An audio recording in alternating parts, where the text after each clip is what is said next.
నమస్తే, నేను మీ యష్మిత. ETV life ఆధ్యాత్మిక ఛానల్ జీవన యోగ కార్యక్రమానికి మీ అందరికీ స్వాగతం.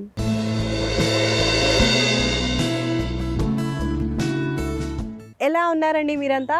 నేనైతే చాలా బాగున్నాను. మీరందరూ కూడా బాగుంటారండి, ఎందుకంటే మీరందరూ జీవన యోగాని అలవాటు చేసుకున్నారు కాబట్టి. ఇవాళ మన సాధన చేయించడానికి నేనైతే వచ్చేసానండి. ఇవాళ మన సాధన మొదలు పెట్టే ముందు ఒక చిన్న విషయం అండి, ఒక ఎగ్జాంపుల్గా చెప్తున్నానండి. ఆడవాళ్ళు ఎప్పుడన్నా డిలేగా లేచారనుకోండి, పొద్దున చూసుకోండి టెన్షన్గా లేస్తాము. అరే లేట్ అయిపోయింది, 15 minutes ఫుడ్ ఫాస్ట్గా ప్రిపేర్ చేస్తారు. లేట్ అయిపోయింది, పిల్లలకి లేట్ అయిపోతుంది అని వాళ్ళకి ఫాస్ట్గా పెడతాము. బ్రేక్ఫాస్ట్ కూడా తింటాము, లేదా బాక్స్లో పెట్టుకొని లేట్ అయింది అనుకుంటూ దారిలో ఆఫీస్కి వెళ్తాము. ఆఫీస్కి డే కూడా అలానే స్టార్ట్ చేస్తామండి. ఎలాగానే ఎవరు అడగక ముందే వాళ్ళ లేట్ అయిపోయింది. ఇదే సీక్వెన్స్ మగవాళ్ళకు కూడా ఫాలో అవుతుంది. వాళ్ళు కూడా లేట్గా లేస్తే డే అంతా అలానే చెప్తారు, అలానే స్టార్ట్ చేస్తారు. ప్రతి విషయంలో అలానే జరుగుతుంది. కాబట్టి మనము డేని ఎలా స్టార్ట్ చేయాలంటే కొంచెం ఎర్లీగానే స్టార్ట్ చేయాలండి. ఎంత ఆలస్యంగా ఉన్నా మనము డే బాగుండాలి, మన పొటెన్షియాలిటీ ఎక్కువగా ఇవ్వాలి, కొంచెం వర్క్ని ఇంకెక్కువ చేయాలి అని అంటే తొందరగా లేవటమే అని. ఇక్కడ మనం బద్దకిచ్చామా డే అంతా వేస్ట్ అవుతుంది. కాబట్టి కొంచెం ఎర్లీగా లేవండి.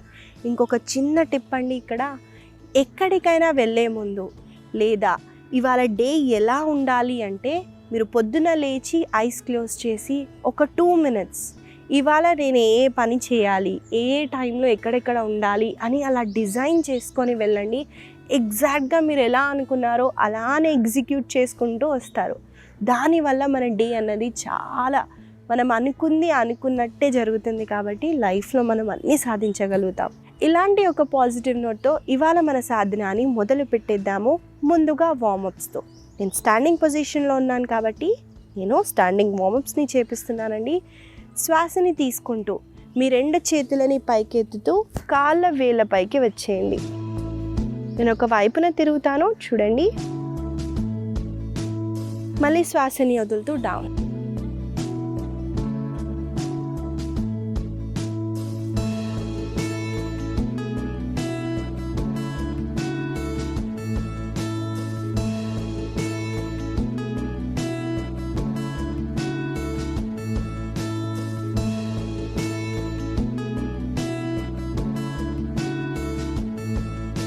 ఈ స్ట్రెచ్ చేయటం వల్ల మనం షోల్డర్ పైన వర్క్ చేసామండి. అలాగే ఫ్లాట్ ఫీట్ ఉన్న వాళ్ళకి మనము కాళ్ళని వేళ్ళ పైకి వస్తున్నాం కాబట్టి ఫ్లాట్ ఫూట్ ఉన్న కాళ్ళని స్ట్రెంథెన్ చేయడానికి, ఫూట్ని స్ట్రెంథెన్ చేయడానికి చాలా బెనిఫిషియల్గా ఉంటుంది. కాబట్టి తప్పకుండా దీన్ని చేయండి.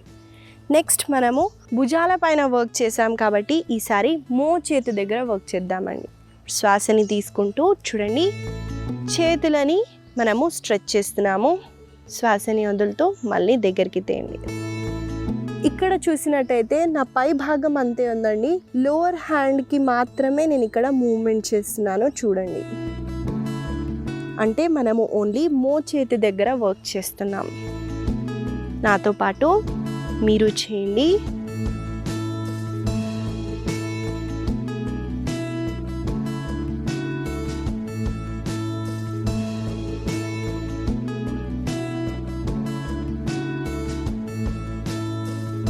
మెల్లగా 2 చేతులని రిలాక్స్ చేయండి.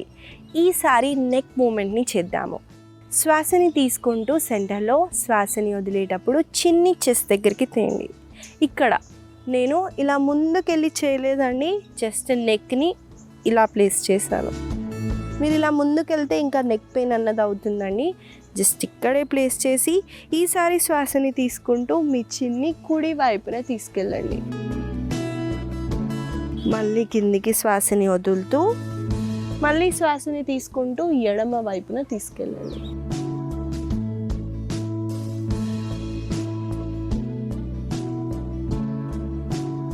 చూసారు కదండి, ఈ మూమెంట్ ఎలా చేయాలో చూపించాను. ఇక్కడ మనకి మంచి స్ట్రెచ్ ఉంటుంది. దీన్ని అబ్జర్వ్ చేస్తూ కంటిన్యూ చేయండి.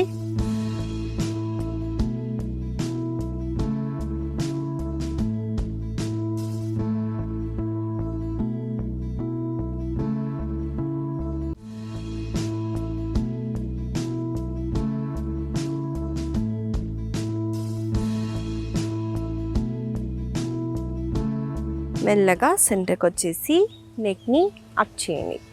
ఇదండి నెక్ మూమెంట్ అయితే చేసాము. మనం ఏదన్నా స్ట్రెస్ ఎక్కువగా తీసుకున్నా, స్ట్రెయిన్ తీసుకున్నా నెక్ షోల్డర్ మీద ఎక్కువగా పడుతుందండి. కాబట్టి మనకి పెయిన్స్, ఏక్స్ అన్నవి అవుతాయి. అందుకే కదండి బరువులు బాధ్యతలు తీసుకున్న వాళ్ళకి భుజం పైన ఎక్కువగా పెట్టుకున్నావురా అని జస్ట్ అలా సామెతగా చెప్తారండి. కాకపోతే మనకి పెయిన్స్, ఏక్స్ అన్నవి ఎక్కువగా అందుకే వస్తాయి. కాబట్టి తప్పకుండా మన భుజాలకి, నెక్కి మూమెంట్ చేయండి. నెక్స్ట్ స్ట్రెచ్ చూడండి, ఓవరాల్ బాడీని వార్మప్ చేస్తుంది. లెగ్స్ని కొంచెం సెపరేట్ చేస్తూ శ్వాసని తీసుకుంటూ 2 చేతుల్ని పైకెత్తండి. ఎత్తిన తర్వాత ఇంటర్లాక్ చేస్తూ ఇప్పుడు శ్వాసని తీసుకోండి. శ్వాసని వదులుతూ చూడండి, నిన్న పై భాగాన్ని కుడి వైపున, మళ్ళీ శ్వాసని తీసుకుంటూ ఎడమ వైపు నుంచి పైకెత్తుతున్నాను. పైకి లిఫ్ట్ అయ్యేటప్పుడు శ్వాసని తీసుకోవాలి, కిందికి వెళ్ళేటప్పుడు శ్వాసని వదలాలి. ఈ వార్మప్ ముఖ్యంగా వర్టిగో ఇష్యూస్ ఉన్న వాళ్ళకి, లో బీపీ ఉన్న వాళ్ళు అవాయిడ్ చేయండి. వాళ్ళ కళ్ళు తిరిగే ఛాన్సెస్ ఉంటాయి. కాకపోతే ఓవరాల్ బాడీకి మనం మంచి స్ట్రెచ్ ఇస్తున్నామండి. నాతో పాటు మీరు చేయండి.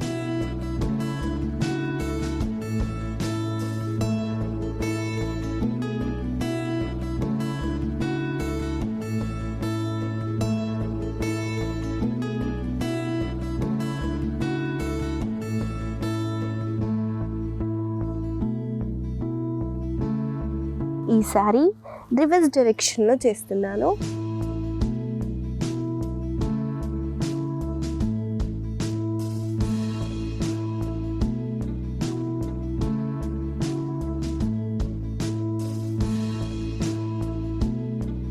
మెల్లగా చేతులని, ఆ తర్వాత కాళ్ళని రిలాక్స్ చేయండి. ఇదండి ఇవాళ మన వార్మప్స్. మనము ఆసన సాధనాలోకి అయితే వెళ్ళిపోదాము. మొదటిగా మనం చేయబోయే ఆసన పేరు గోముఖాసన. ఈ ఆసన సిట్టింగ్ ఆసన అండి. కాబట్టి ఈ ఆసన దండాసన నుంచి స్టార్ట్ చేయాలి. కాబట్టి నేను కూర్చునే పొజిషన్ నుంచి వస్తున్నానండి. గోముఖాసన చేయటానికి లెగ్స్ అలా స్ట్రెచ్ చేస్తూ మనం ముందుగా దండాసనాలో కూర్చోవాలి. నేను నా ఎడమ కాళ్ళని చూడండి లోపల నుంచి తీసుకెళ్తూ ఎడమ కాళ్ళని కుడి వైపున పెట్టాను. అలాగే నా కుడి కాళ్ళని ఎడమ వైపున పెడుతున్నాను. 2 మోకాళ్ళు ఒకటే లైన్లో వచ్చేటట్టు చూసుకోండి. మంచి పొజిషన్లో మనం కంఫర్టబుల్గా ఉంటే, నా పైన ఏ కాలు ఉందండి? కుడి కాలు. కాబట్టి కుడి చేతిని పైకి లిఫ్ట్ చేస్తున్నాను చూడండి. అలాగే ఎడమ చేతిని కింద నుంచి తీసుకెళ్తూ ఇంటర్లాక్ చేస్తూ ముందుకి చూడటానికి ట్రై చేయండి. ఒకవేళ మనం చేతులని ఇంటర్లాక్ చేయలేకపోతే యోగా స్ట్రాప్ లేదా చున్నీనైనా వాడొచ్చండి. దాన్ని వాడినా మనం 2 చేతులని హోల్డ్ చేస్తూ కొంచెం స్ట్రెచ్ అయితే ఇవ్వగలుగుతాము. ఇక్కడ మనకి షోల్డర్ దగ్గర మంచి స్ట్రెచ్ ఉంటుంది. అలాగే చెస్ట్ బాగా ఓపెన్ చేయటం వల్ల heart related issues, lungs related issues ఉన్న వాళ్ళకి చాలా బెనిఫిషియల్గా ఉంటుంది. వాళ్ళకి ఎటువంటి heart related, lungs related problems అయితే రావు. అలాగే మనం లెగ్స్ని ఫోల్డ్ చేసే ప్రాసెస్లో మనకి యాంకిల్స్ దగ్గర, మన కాళ్ళల్లో మంచి స్ట్రెచ్ ఉంటుందండి. ఈ స్ట్రెచ్ చేయటం వల్ల లెగ్స్లో ఫ్లెక్సిబిలిటీ కూడా బాగా పెరుగుతుంది. మనము కలిసి గోముఖాసన చేసే ముందు చిన్న విషయం అండి, మనము పెద్దవాళ్ళకి ఎలా అయితే డే ప్లాన్ చేయాలో అని చెప్పానో, అలాగే చిన్న పిల్లలకు కూడా మనం ఇంట్లోనే చిన్నప్పటి నుంచే కొన్ని అలవాట్లు చేయాలండి. మనమే గారాబం చేసి చిన్నపిల్లలని మనమే బ్యాగ్ సర్ది, మనమే బాటిల్స్ పెట్టి, మనమే అన్నీ చేసి పంపిస్తే వాళ్ళకి అర్థం కాదండి.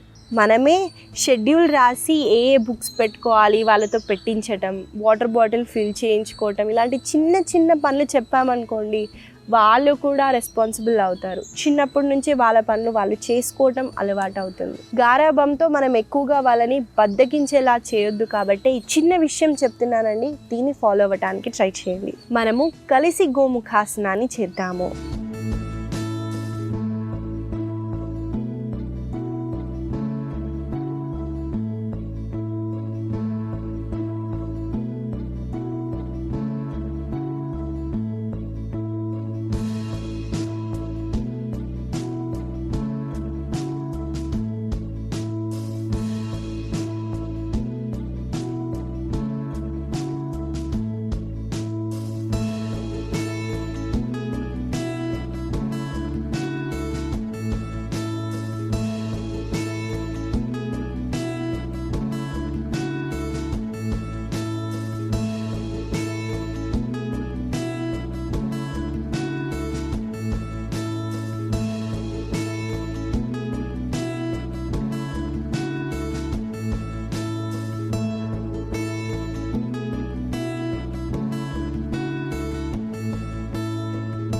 మెల్లగా కాళ్ళని ఆ తర్వాత చేతులని రిలాక్స్ చేయండి.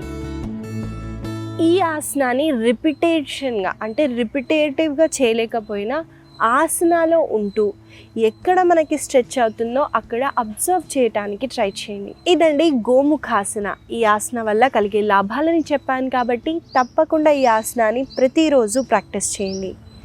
మనము తర్వాత చేయబోయే ఆసన పేరు వశిష్ఠాసన. చూసేద్దామండి ఆసన ఎలా చేయాలో. ఈ ఆసన చేయటానికి మనము ముందుగా ఫలకాసన చేయాలి కాబట్టి నా పొజిషన్కి వస్తున్నానండి. చూడండి,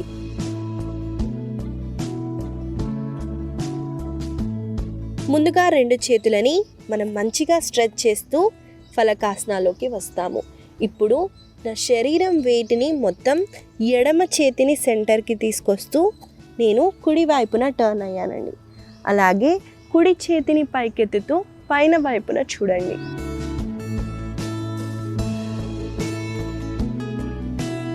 మళ్ళీ మెల్లగా సెంటర్కి వచ్చేసి ఈసారి కుడి చేతిని సెంటర్లో తీసుకొస్తూ ఎడమ వైపున టర్న్ అవ్వండి.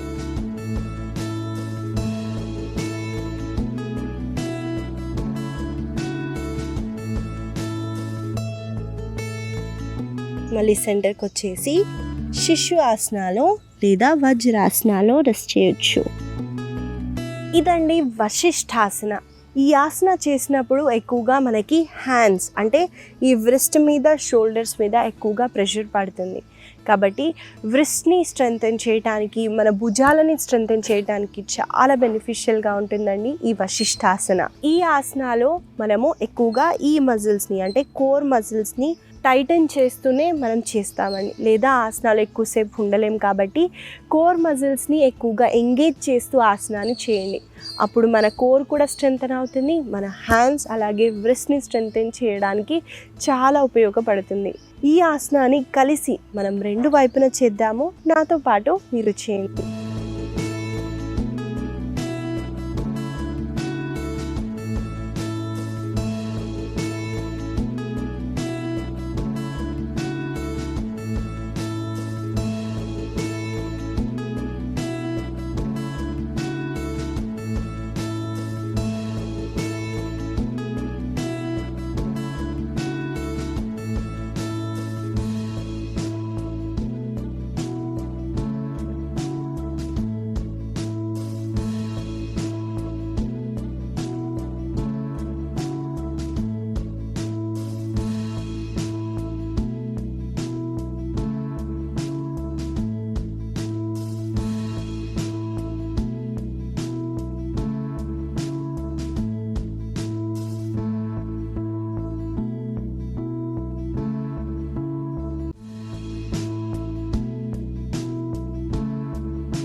మెల్లగా రిలాక్స్ అవ్వండి. ఇదండి వశిష్ఠాసన. మనం చూసినట్టయితే ఈ ఆసనాలో బ్యాలెన్స్ చేయటం కూడా చాలా అవసరం అండి. అంటే ఒక పాయింట్ పైన మనం హ్యాండ్స్ రేస్ చేసి ఒక పాయింట్ పైన అబ్జర్వ్ చేయాలి, లేదా బ్యాలెన్స్ అవుట్ అవుతుంది. లేదా హ్యాండ్స్ వీక్గా ఉన్నా కూడా మనం బ్యాలెన్స్ చేయటం కొంచెం కష్టంగా ఉంటుంది. దానికి హ్యాండ్ స్ట్రెంగ్త్ని పెంచండి. ఫలకాసన ఇలాంటి ఆసనాలు చేయటం వల్ల మనకు హ్యాండ్ స్ట్రెంగ్త్ పెరుగుతుంది. దానివల్ల ఈ ఆసన సులువుగా చేయొచ్చు. ఈ ఆసన వల్ల కలిగే లాభాలని చెప్పాను కాబట్టి తప్పకుండా ఈ ఆసనాన్ని ప్రతిరోజు ప్రాక్టీస్ చేయండి. మనము తర్వాత చేయబోయే ఆసన పేరు సూప్త పాదాంగుష్ఠాసన. చూసేద్దామండి ఆసన ఎలా చేయాలో. ఈ ఆసన చేయడానికి ముందుగా శవాసనాల నుంచి స్టార్ట్ చేయాలి కాబట్టి నేను పొజిషన్కి వెళ్తున్నాను. ముందుగా ఇలా మనం శవాసనాలు రెస్ట్ చేస్తూ 2 చేతులని భుజాలకి ఇన్లైన్ చేస్తూ స్ట్రెచ్ చేయండి. ఇప్పుడు శ్వాసని తీసుకుంటూ చూడండి, నేను నా ఎడమ కాళ్ళని పైకెత్తాను. ఎడమ బొటన వేలని నా ఎడమ చేతి బొటన విప్పు వేలు, చూపుడు వేలు, మధ్యపు వేలతో హోల్డ్ చేస్తున్నాను. చూడండి, ఇప్పుడు శ్వాసని తీసుకుంటూ ఎడమ కాళ్ళని మనము పైకెత్తుతున్నాం. ఇక్కడ కంఫర్టబుల్గా ఉంటే మళ్ళీ శ్వాసని తీసుకుంటూ చూడండి, ఎడమ కాళ్ళని ఎడమ వైపున తీసుకెళ్ళండి. అలాగే కుడి వైపున చూడండి.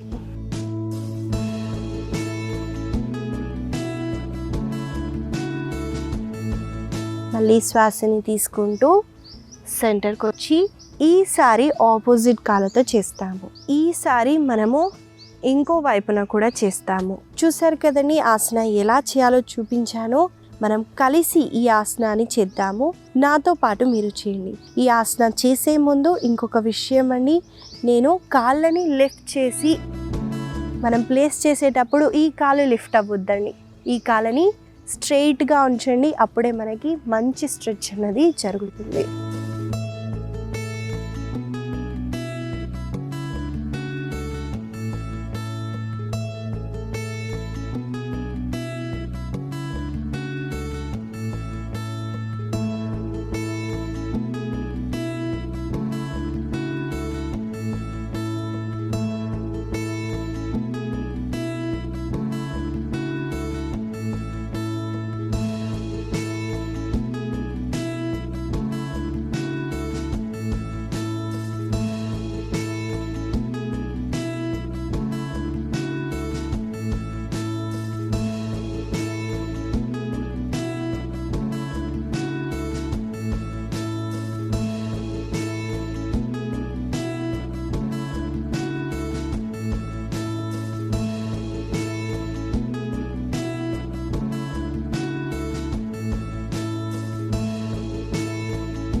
మెల్లగా శవాసనాలో రెస్ట్ చేయండి.